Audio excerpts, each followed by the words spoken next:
Shri TP. Ramakrishnan. Sir, കേരളത്തിൽ മദ്യ നയവുമായി ബന്ധപ്പെട്ട് അനാവശ്യമായ ചില വിവാദങ്ങളും ചർച്ചകളുമാണ് രൂപപ്പെട്ടിട്ടുള്ളത്. ഈ പ്രശ്നത്തിൽ ടൂറിസം വകുപ്പിൻ്റെ നിലപാട് ബഹുമാനപ്പെട്ട ടൂറിസം മന്ത്രി ജനങ്ങൾക്കാകെ വ്യക്തത വരുത്തത്തക്ക നിലയിൽ ഇവിടെ വിശദീകരിച്ചിട്ടുണ്ട്.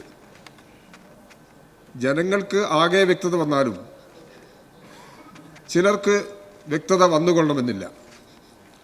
കേരളത്തിൻ്റെ മദ്യനയത്തിൽ ബഹുമാനപ്പെട്ട എക്സൈസ് വകുപ്പ് മന്ത്രി ചർച്ച ആരംഭിച്ചു കഴിഞ്ഞിട്ടുണ്ട്.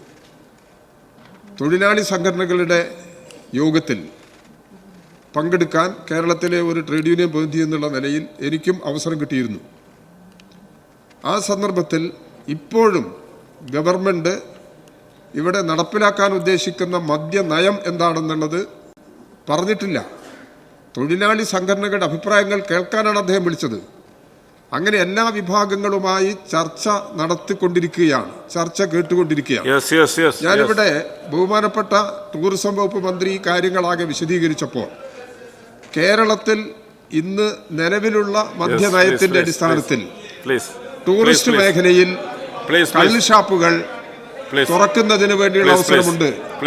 ഈ കാര്യത്തിൽ ടൂറിസം ഡിപ്പാർട്ട്മെന്റ് ഏതെങ്കിലും തരത്തിലുള്ള ഒരു പദ്ധതി ആവിഷ്കരിച്ച് നടപ്പിലാക്കുന്നതിന് ശ്രമിക്കുന്നുണ്ടോ എങ്കിൽ അതിന്റെ വിശദാംശങ്ങൾ വ്യക്തമാക്കാം. സർ, ഇതിനെക്കുറിച്ചൊരു ചർച്ച ബന്ധപ്പെട്ടവരുമായി നടത്തി ഇതിൽ ഇടപെടലുകൾ നടത്താം.